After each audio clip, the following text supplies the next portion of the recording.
YouTube. Alright, so got some special and a little bit of a different video this time around. We will be actually going to Europe.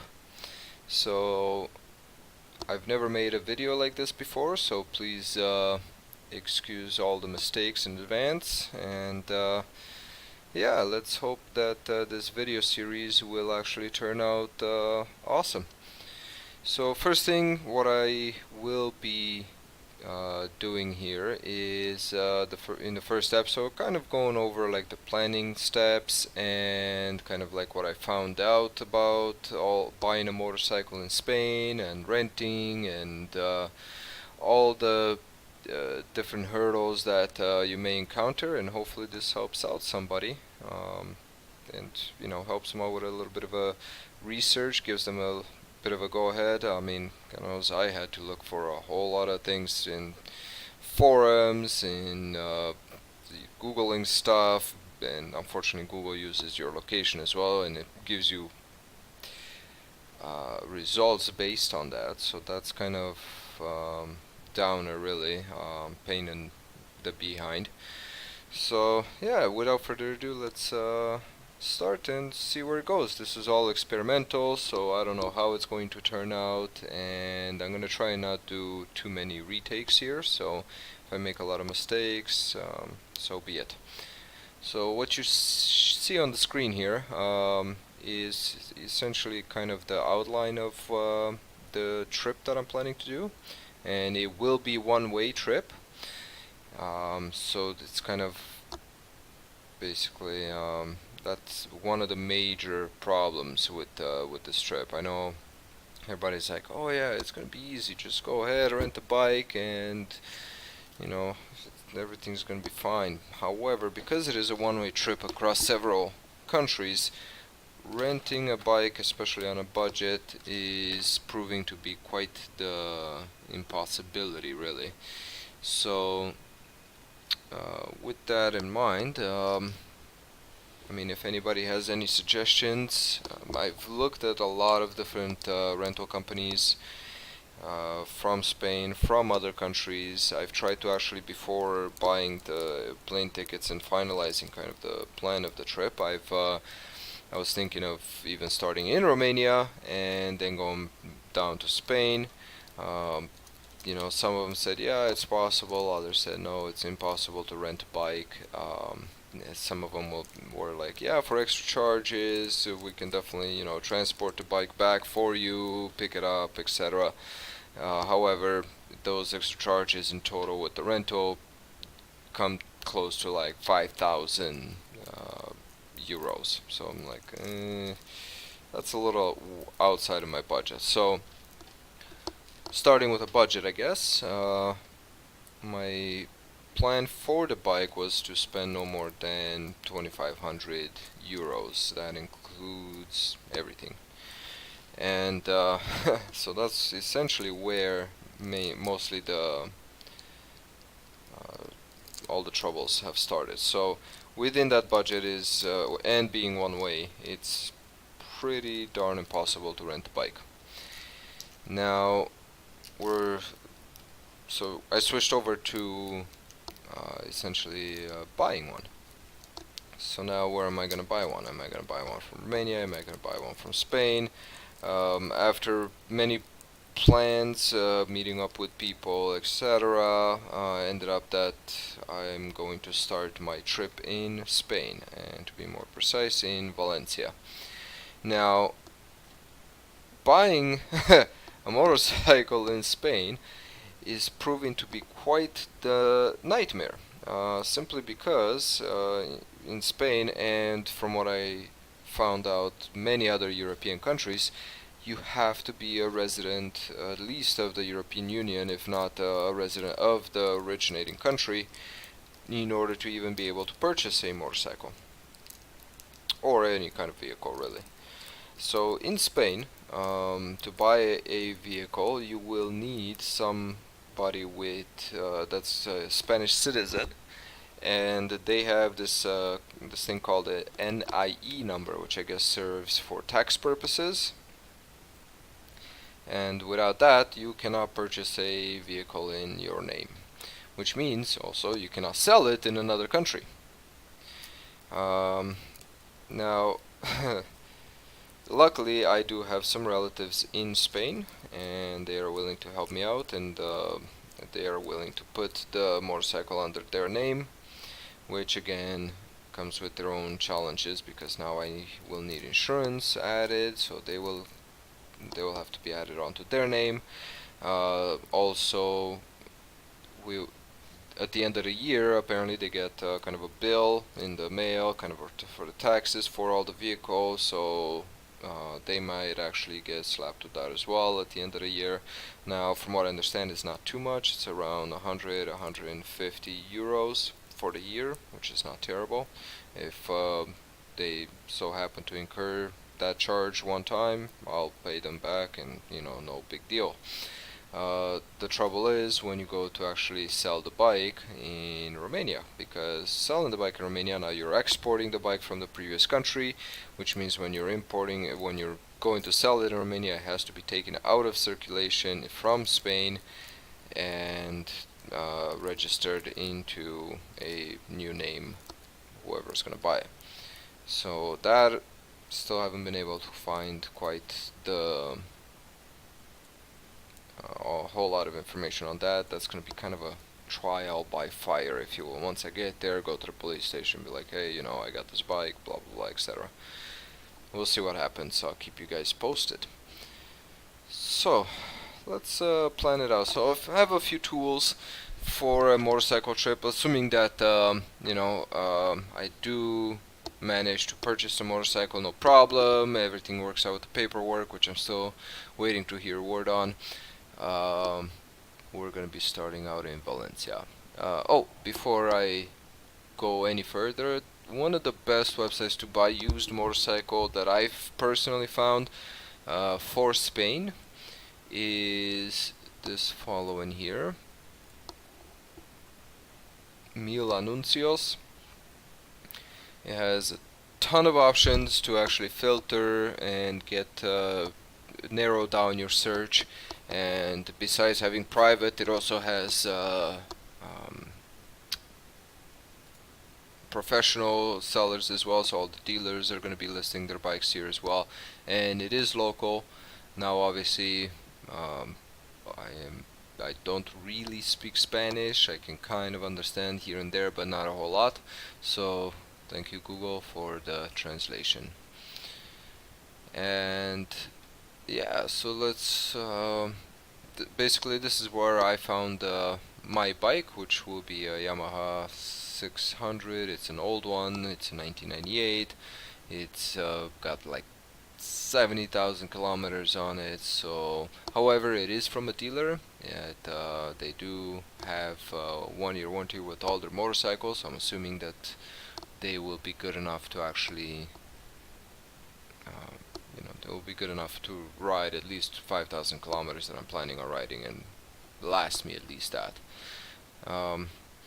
So yeah, hopefully this helps out whoever's going to be looking for a motorcycle. This website was great. For every motorcycle, they got your pictures and your information about it. You can again translate it over, and contact information.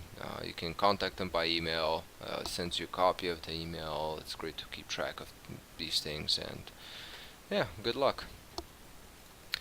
So going back to the trip, we're gonna. I guess we can kind of take it step by step. I'll show you my route, kind of like approximately what I'm planning on taking. Now a lot of this is I'm gonna be going, doing things on the fly. So if I want to go somewhere, I will be going like make a left, make a right here, whatever. Here's an attraction. I'm not gonna be stuck to a exact route per se.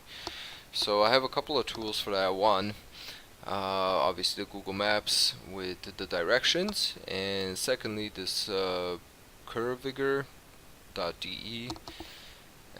It's an awesome tool for motorcycles. It works great in Europe. I don't think it works at all in North America. So, but North America doesn't have that many twisty roads, at least in my area that I'm at. So this basically, it's kind of like a Google Maps. However, it's got many more amenities geared towards motorcyclists. So first and foremost, it has, you can take the fastest route, which is essentially the same as Google Maps. You can take kind of like include highways, so not so many curvy roads. You can get some curvy roads, and of course extra curvy, which will usually take you on the best motorcycle roads that you can possibly find. Another thing is the import export. You can export your route that you plan on doing, and import it into Google Maps, so it keeps that route and all the steps and everything. Another one of the very awesome things when you're riding street is to avoid unpaved roads, which Google Directions does not have, unfortunately. But with this, you can actually check mark it, avoid unpaved roads, and now you're all good for, all your directions are going to avoid unpaved roads, so you're good for your street bike. Another awesome thing is they have these awesome options where, you can show or hide hotels on your route. You can hide or show or hide biker cafes and meeting spots, gas stations, very important, gas stations, so you know where the next gas station is, so you can actually pre-plan that. You can hide or show passes, a bunch of other information. Motorcycle friendly tourism, museums, mechanics. If you have a shit bike like mine, it's good to actually show, so I'm going to turn that on. Show attractions and lookouts. Alright, so let's try and plan it out. Now obviously another point of this video is to kind of engage the audience, and along my route, if anybody knows anything like, hey, go here, check out this place, feel free, drop it down in comments, and I will most definitely take on your suggestions and try and check out as many places as I possibly can. Same thing, activities, hey, go, check out this activities, ziplining on a mountain, whatever. I mean, I'm on a budget, but for an awesome experience, I will fork out a little bit of cash if need be. So yeah, I hope to hear from you guys, all your suggestions, and that's basically what I plan on achieving out of this. After that, you guys will be along the way. I'll take you guys along on my trip, post as many videos as possible from my tour, so make sure you subscribe, you hit the notification bell, and hopefully we get this thing, get an awesome series out of it. So let's start off. We're going to be starting off in Valencia, and that's basically where I'll be landing. I've already booked my Airbnb in Valencia, walking distance from the dealer that I'll be picking up the bike from, or hopefully picking up the bike from. I'm about a week and a half out, and to be honest, I'm still uncertain with all the paperwork and everything. We've sent everything to the dealer. First I thought it was the bike was going to be able to be registered in my name, but using my relative's citizenship number and stuff, but apparently can't do that. It has to be put in his name, so now we got to figure out all the insurance stuff and how that's all going to work. Also, paperwork, by the way, takes about 2 weeks to a full month to actually get. They will be receiving it via mail at the dealer, I believe, but you can request to be sent out via mail directly to the Spanish citizens' residence. So just kind of a heads up for those planning a similar trip. In Spain, at least, it takes, you can expect it a month, so do try and purchase your bike and get all the paperwork going before you, a good month in advance before you get there, so you can make sure that everything's good. Another thing that's kind of posing a problem is a lot of the dealers do not want to take just a simple deposit and then you pay with cash once you get there. I was lucky enough that these guys seem to be trustworthy, and they allow me to just pay in cash once I get there, so they're gonna take care of all the paperwork ahead of time. That being said, other ones will take deposits, but are not willing to hold your bike for over a month or a couple of weeks or something like that. But any more than that, they're gonna be kind of frowning upon it. So yeah, good luck. Talk to them. I'm sure you can negotiate with everybody. Alright, so starting off in Valencia, my next stop, and I'm planning on going, this is like day by day, so in day 1 I'll be arriving in August 3rd, so I'm planning on taking off in August 4th, and going towards Barcelona, so let's put that in. Barcelona, Spain. This is doing just simple directions, so it's about 3 hours and 50 minutes. It's following along the coastline, which is kind of awesome. I don't mind that at all. I wouldn't mind actually going kind of this way as well, I guess keeping it as close to the water as possible, so I can just get awesome views, I'm assuming. What's happening there? Oh, they're changing it over. Okay. Anywho, I don't really see any extra curvy roads here along the way all the way to Barcelona. And 4 hours, to be honest, is not that bad, especially considering most of the times I'll be going in during the week. So I can expect rush hour traffics in all these large cities. As you can see, it's over there is what, 4 o'clock in the mornings, and it's already, you got red and traffic and stuff according to Google. Now I don't know how accurate that is in terms of timing, but nonetheless, so that will be my first day. 4 hours of riding, not a bad introductory to get used to the bike and everything else. I have checked Curvy Girl here, so if I put in from Valencia to Barcelona, of course, when I leave Valencia, on one of the stops I'll be making along the way, I'll be looking for an Airbnb and booking an Airbnb somewhere in and around Barcelona. Then I have an actual address to enter there, so it can give me the direct thing. So as you can see, if I select highways and such, it pretty much takes me the same way as Google Maps did. I kind of like Google Maps better in this case because it does, you can drag the route along and keep it close to the water. Besides that, I can also do fastest route, which is going to be, this one's showing me 4 hours, so that's kind of interesting. But now you can actually go through the cities and stuff like that. If I select curvy roads to avoid highways, it's giving me 8 hours and a half, and it's taking me away from the water, through the mountains and all that. For this leg of the route, I don't know if I really want to do that. I kind of want to stay close to the ocean and enjoy the beach and stuff. But who knows? I might get bored of it by here and take a little bit of a detour and go up through the mountains. But again, I'm gonna want to stay close to the water because from Barcelona going up towards here, I'll be crossing through mountainous regions anyway, so might just keep it there. So I'll stick to Google Maps. 4 hours is really not that bad. If I avoid toll roads, however, it gives me 5 hours. Seems to be kind of the same highways.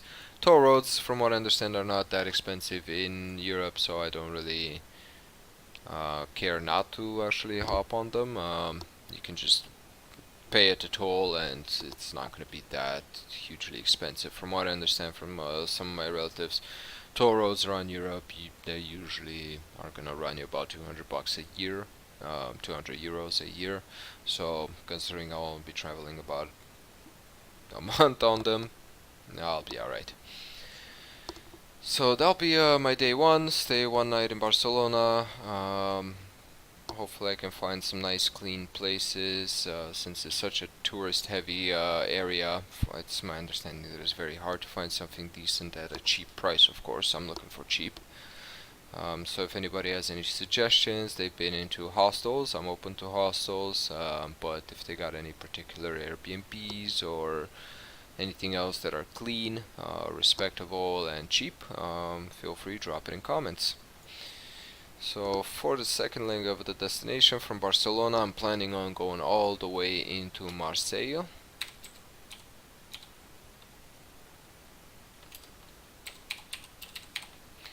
Say France. So again, this way I can kind of stick close to the water. Now if I take out Valencia, let's see how much I'm gonna be doing in the second day. And say about 6 hours, so it's gonna be a little bit longer.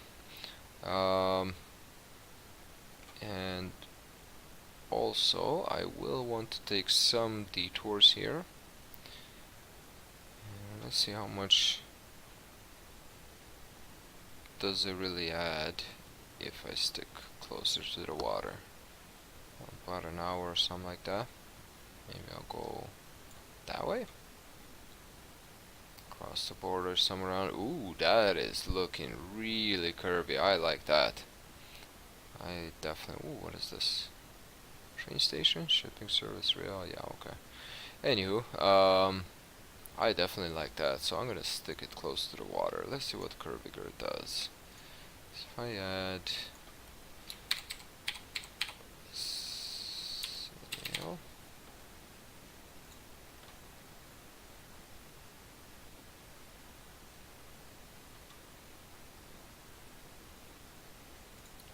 highways only. Ah, pretty much same thing. Can I? Nope. However, maybe I can add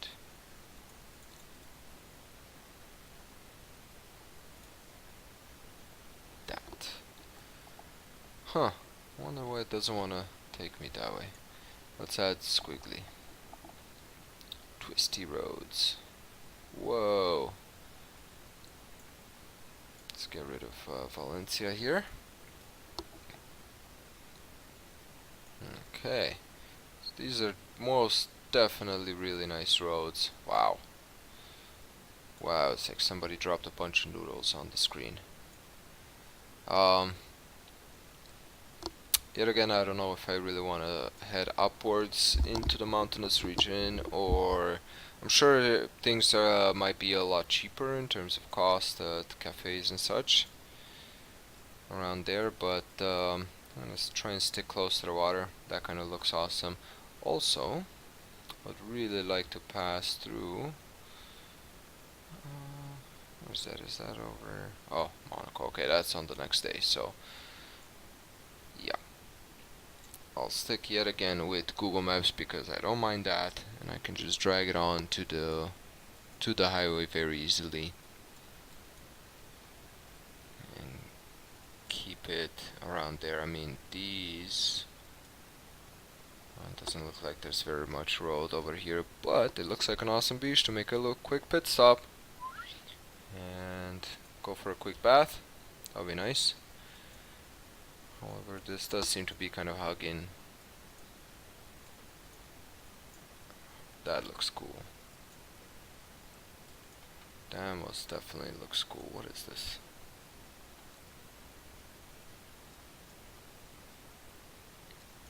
It's just a beach with a road on it. Nice. Parking lots. Yeah, let's do that. Why not? So essentially, so I'm about almost 7 hours now, but if I drag this over here, ooh, that looks like a mess over there. Let's put it back here. Huh?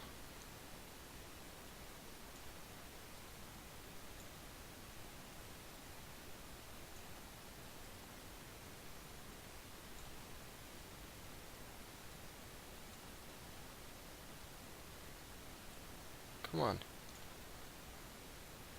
Drag. Ugh. Okay. try that again.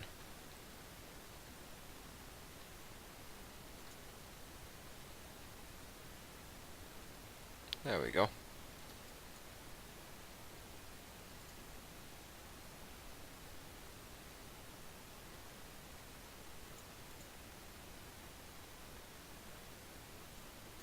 Well, in any case, I'm sure I can just, once I arrive in this area, I can just manually do it and go along there. That looks awesome. And then just pop back in and continue on my way to Marseille. Holy French roads. What is up with all these road closures? Seriously? If the road is closed, how are you taking me this way, Google? I guess I'll find out. And yeah, so we'll plan on staying in Marseille.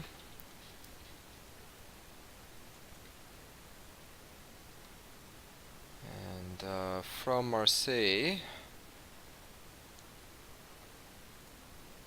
for my next trip, because I'll be going up towards Switzerland, we'll be picking on Turin, Italy. However, I would like a detour through, of course, Monaco. So now that looks like 10 hours, but I'm still coming from Barcelona, so let's get rid of Barcelona. So that's a good 6 hours. That's not too terrible. Seems to be going kind of a nice route here. Do I really want to hit these areas up? I don't know. I've planned it out to check out Saint Tropez just because of it's famous and all that. But this whole detour is kind of like a one-way. There's no going across or anything like that. So I would rather not just waste my time and go there, and unless there's something super special to check out there that I can actually afford, which I highly doubt, so I'm just going to bypass that and continue on. However, wow, these roads are looking much better, so let's see if I can drag this down. Yeah, there we go. Follow the water, why not? Why go all the way out that way? Ah, because it adds a whole lot of time.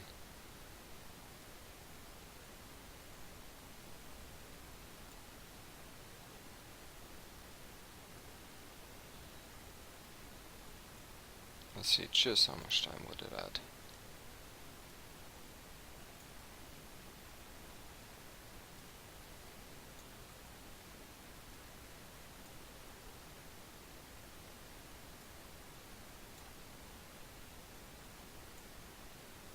There we go. Yeah, don't need that.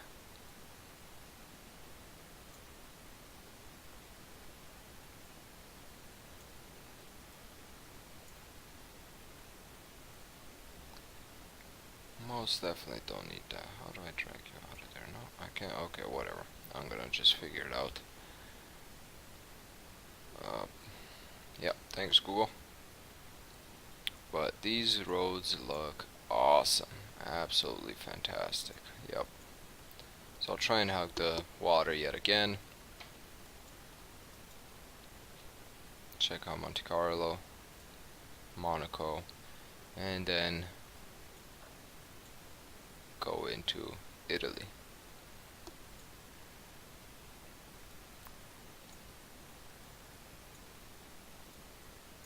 Why aren't you allowing me to drag you on? Anywho, sure I can just figure that out manually. So once I hit up that way, I can start heading up towards Turin. And from there, the the fun starts, because next stop will be somewhere in Switzerland. However, let me know if you do want to continue on continue on with this planning with me. I'm gonna stop the video over here since it's gonna be quite kind of a long video already. What are we at? 30 minutes already. So yeah, let me know if you have any questions in the comments section, and I'll be doing another video a little bit later on this week, and hopefully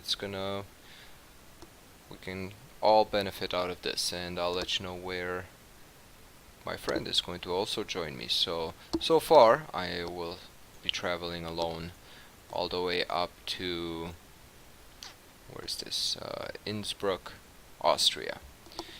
So over there I'll be meeting up with a friend, and we'll take a look to see where we're going next.